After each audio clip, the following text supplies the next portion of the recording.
सब पाप सकरणं कुशल सौपसंपदा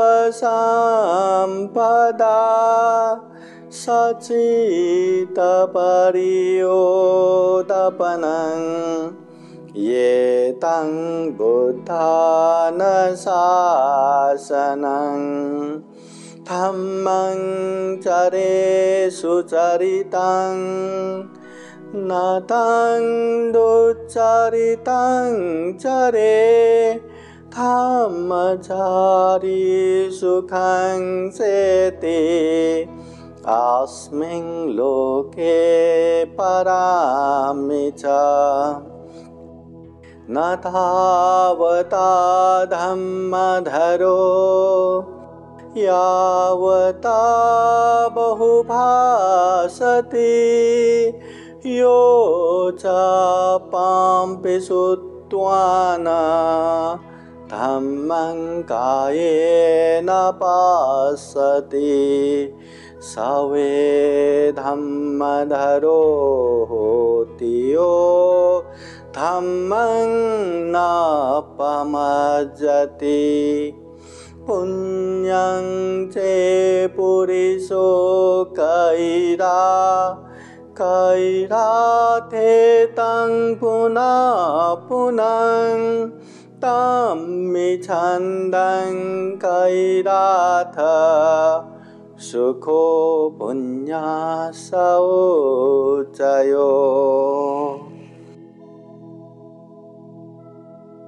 महाकारुणिक तथागत भगवान बुद्ध को त्रिवार वंदना।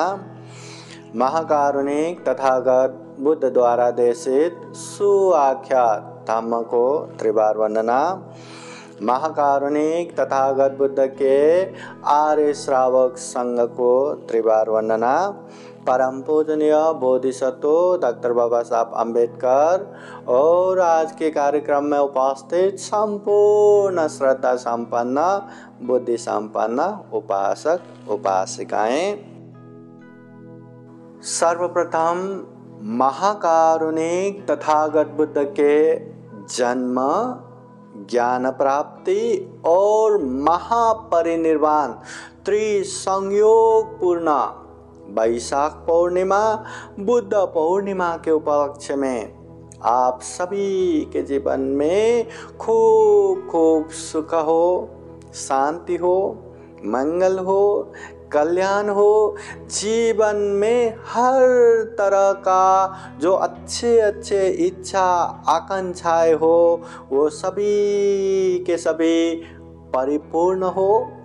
जीवन में ज़्यादा से ज़्यादा धम्म का माहौल बनते रहे, धम्म और पुण्य कर्म करते रहे, ये कामना करते हैं, शुभ आशीर्वाद देते हैं। और बुद्ध पूर्णिमा ये वैशाख पूर्णिमा के उपलक्ष्य में सभी को हार्दिक मंगलमय शुभकामना व्यक्त करते हैं। मेरे अपनी तरफ से जितने भी अपने पूजनीय भिक्षु संघ है वो संघ की तरफ से, अपना ये बुद्धास टीचिंग चैनल है ये चैनल की तरफ से भी हार्दिक हार्दिक शुभकामना व्यक्त करते हैं। आप सभी के जीवन में खूब खूब उन्नति हो, प्रगति हो। जीवन में सही मायने में जो सुख और शांति का मार्ग है उसे जान सके, उसे समझ सके, उसे अभ्यास कर सके, परिपालन कर सके और सही रूप में सुख और शांति का अनुभूति कर सके, यही कामना करते हैं। विशेषतः ये वैशाख पूर्णिमा जिस दिन महाकारुणिक तथागत बुद्ध का जन्म हुआ, यही वैशाख पूर्णिमा जिस दिन महाकारुणिक तथागत महाकारुणिक तथागत बुद्ध ने बोधि ज्ञान प्राप्त करके, बुद्धत्व ज्ञान प्राप्त करके सम्यक संबुद्ध बने। यही वैशाख पूर्णिमा के दिन ये नश्वर देह को त्याग करते हुए 80 साल के उम्र में महापरिनिर्वाण प्राप्त किए। ऐसे ये वैशाख पूर्णिमा है, जिस वजह से इसको बुद्ध पूर्णिमा भी कहते हैं। तो ये वैशाख पूर्णिमा, बौद्ध पूर्णिमा न केवल हमारे लिए, न केवल सर्व उपासक उपासिकाएं भिक्षु भिक्षुनी के लिए, जो भी बुद्ध को जानते हैं, बुद्ध को मानते हैं, बुद्ध के प्रति श्रद्धा और विश्वास रखते हैं, उन तमाम लोगों के लिए ये वैशाख पूर्णिमा, बुद्ध पूर्णिमा बहुत ही स्पेशल डे है, बहुत ही पवित्र दिन है। दुनिया में जितने भी शांति चाहने वाले, युद्ध से दूर होके सही मायने में शांति चाहने वाले हर किसी के लिए ये बुद्ध पूर्णिमा, वैशाख पूर्णिमा स्पेशल डे है, विशेष दिन है। महाकारुणिक तथागत बुद्ध शांति के प्रतिमूर्ति है, शांति दूत नहीं, शांति के अग्रनायक है। बुद्ध बनने के बाद गांव, नगर, जनपद, देश देशांतरचारिका करते हुए बहुजन हिताय, बहुजन सुखाय के लिए तथागत बुद्ध ने जितने भी उपदेश दिए, जितने भी धम्म बांटे, वो सारे के सारे सुख प्राप्ति का मार्ग है, शांति प्राप्ति का मार्ग है। न केवल बाह्य रूप से, अंदर से सुख और शांति प्राप्त होता है तथागत बुद्ध के वाणी, तथागत बुद्ध के शिक्षा, तथागत बुद्ध के उपदेश, तथागत बुद्ध के शासन, तथागत बुद्ध के धम्म सुख और शांति प्राप्ति का मार्ग है। जीवन में हर तरह का जो दुख है, कष्ट है, तकलीफ है, वो तमाम दुखों से जो मुक्त होने का मार्ग है ये बुद्ध वाणी। तथागत बुद्ध हमेशा कहते हैं, तुम में ही कि चंगातपो अखा तारो तथागता, करना तुम्हें ही है, करना हमें ही है। बुद्ध केवल मार्ग दिखाता है, रास्ता दिखाता है। देखो ये दुख है, और ये जितने भी दुख है, ये दुखों का कारण है वो तृष्णा है, वो आसक्तता है, वो लोभ लालच है। और ये दुख और दुख के कारण तृष्णा से मुक्त वो अवस्था भी है, और वो अवस्था निर्वाण है। अगर दुख और तृष्णा मुक्त निर्वाण है तो निर्वाण पहुंचने का मार्ग भी है, रास्ता भी है। वो है आर्य अष्टांगिक मार्ग, वो है मध्यम मार्ग, वो है शील समाधि प्रज्ञा का मार्ग। और तथागत बुद्ध कहते हैं, इस मार्ग पे मैं चला हूँ, इस मार्ग पे चल के मैं दुख मुक्त हुआ हूँ, और इस मार्ग पे चल के बहुत सारे भिक्षु भिक्षुनियाँ, उपासक उपासिकाएं दुख मुक्ति के जो मार्ग फल है उसे अनुभव किया है, उसे साक्षात्कार किया है। इसलिए आप भी इस मार्ग पे चलोगे तो खुद ब खुद दुख मुक्ति के मार्ग फल अनुभव कर पाएंगे, जीवन में सुख शांति का प्राप्ति कर पाएंगे। इसलिए बुद्ध को केवल स्तुति करने से, गुणगान करने से, भक्ति भाव करने से बुद्ध तथास्तु करके हमें वरदान देने वाला नहीं है, और बुद्ध से वरदान प्राप्त कर भी नहीं सकता। बुद्ध ने जो भी दुख और दुख मुक्ति का मार्ग है वो अच्छे से बताया है, दिखाया है। बस अगर हम बुद्ध को मानते हैं, अगर बुद्ध का आदर सत्कार करते हैं, अगर बुद्ध का पूजा करते हैं, तो ये जो धम्म है, धम्म को हमें जानना है, पालन करना है। यो धम्मं पश्यति सो मं पश्यति। बुद्ध कहते हैं अगर धम्म को अच्छे से देखोगे तो तुम बुद्ध को साक्षात्कार करोगे, बुद्ध को देखोगे। बुद्ध को देखना चाहते हैं तो हमें धम्म को अच्छे से देखना है। जब हम धम्म को देखेंगे बुद्ध भी दिख जाता है। इसलिए ये वैशाख पूर्णिमा बुद्ध पूर्णिमा के उपलक्ष्य में अगर हम सही मायने में बुद्ध के प्रति श्रद्धा आस्था दिखाना चाहते हैं, बुद्ध के प्रति आदर सत्कार करके पूजा करना चाहते हैं और बुद्ध के प्रति नतमस्तक होना है, तो केवल पूजा पाठ करके या बड़े बड़े कार्यक्रम करके हमें लाभ होने वाला नहीं है।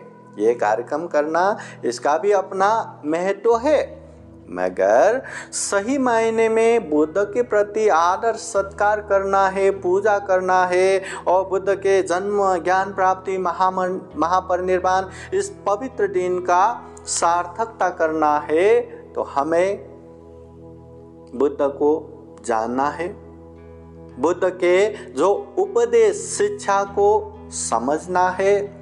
भले ही सारे के सारे बुद्ध की शिक्षा ना हो, फिर भी जितना हम जान पाएंगे, जितना हम समझ पाएंगे, उसे हमें पालन भी करना है। पालन करके प्रैक्टिकली बुद्ध को हमें पूजा करना है, सम्मान करना है। तो प्रैक्टिकल क्या करोगे, क्या अभ्यास करोगे? हाँ, तो इस दिन में कम से कम जो महाकारुणिक तथागत बुद्ध प्रवचित भिक्षु भिक्षुनियों को शील समाधि प्रज्ञा ये 3 मार्ग बताते हैं, वैसे ही गृहस्थ में रहने वाले, परिवार समाज के साथ रहने वाले हर उपासक उपासिकाओं को 3 मार्ग बताते हैं। दान शील भावना। दानं ददन्तु श्रद्धाय, श्रद्धा पूर्वक त्याग चित्त से दान देना चाहिए। जो भी हम कमाते हैं, जो भी हम मेहनत करके अच्छे सम्यक आजीविका करके धन संपत्ति अर्जन करते हैं, उसका कुछ हिस्सा हमें दान भी देना है, त्याग भी करना है। शीलं रक्षन्तु सर्वदा, हमेशा हमेशा हमें शील पालन करना है। कम से कम हर एक दिन हमें 5 शील पंचशील पालन करना है। पानातिपाता वेरमणि, प्राणिहिंसा नहीं करना, अतिना दाना वेरमणि, चोरी नहीं करना, कामेषु मिथ्याचार वेरमणि, काम मिथ्याचार व्यभिचार नहीं करना, मुसावादा वेरमणि, असत्य झूठ नहीं बोलना, सुरामेरय मज्जपमादत्थाना, अमल नशा पदार्थ सेवन नहीं करना। ये 5 शील को हमेशा पालन करना है। याद रखिए, इस 5 शीलों में एक भी शील बिगड़ा, भले ही आप 4 शील पालन कर रहे हो, एक शील भी बिगड़ा तो उसका अकुशल, उसका पाप लगता ही है। आप कितना भी कहो मैं 4 शील तो पालन कर रहा हूं ना, केवल दारू पीता हूं या नशा पता करता हूं या चोरी करता हूं या झूठ बोलता हूं, मैं एक ही शील बिगाड़ता हूं, बाकी 4 शील तो पालन कर रहा हूं ना, तो मुझे तो धम्म ही लगना चाहिए।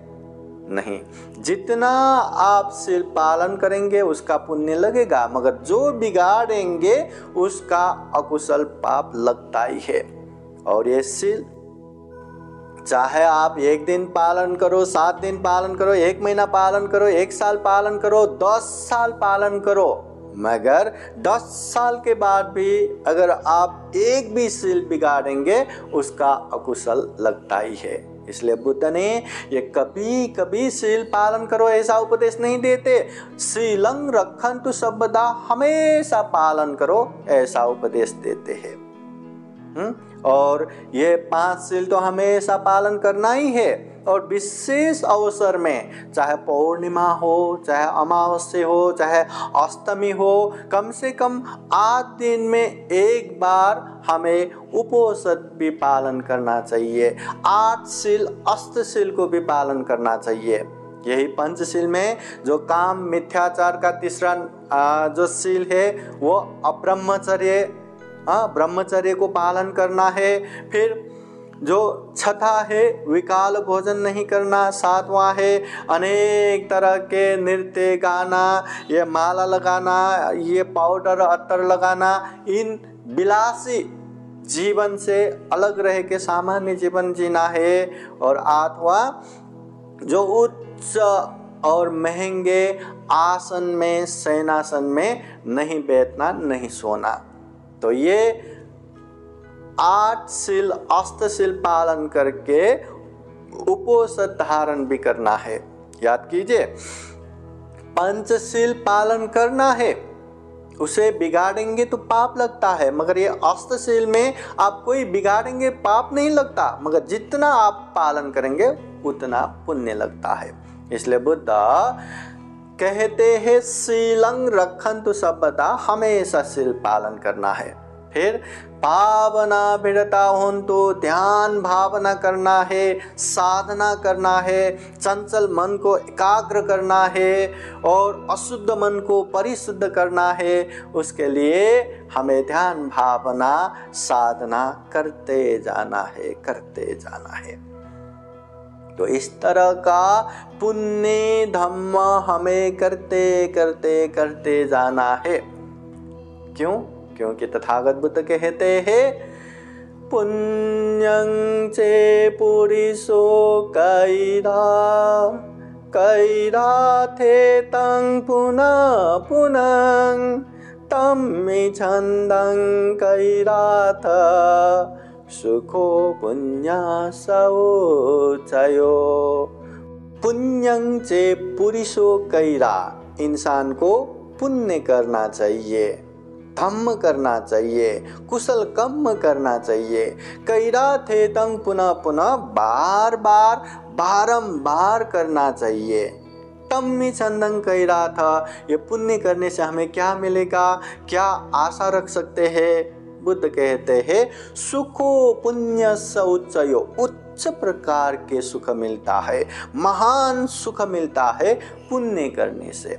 इसलिए जीवन में ज़्यादा से ज़्यादा पुण्य करना चाहिए, धम्म करना चाहिए। तथागत बुद्ध के वाणी को समझ के अभ्यास करके परिपूर्ण होके जीवन में सुख शांति लाएंगे तो यकीन मानिए यही तथागत बुद्ध के प्रति सही मायने में पूजा होगा, सम्मान होगा, सत्कार होगा।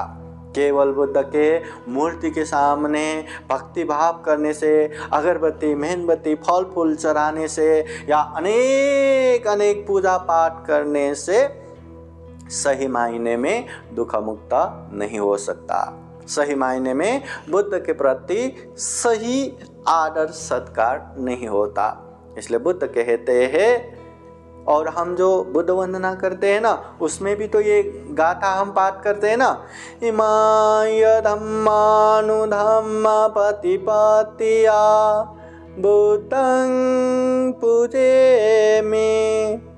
धम्म अनुसार धम्म आचरण करके बुद्ध की पूजा करते हैं। इमाय धम्मानुधम्म पतिपत्तिया धम्मं पूजे में।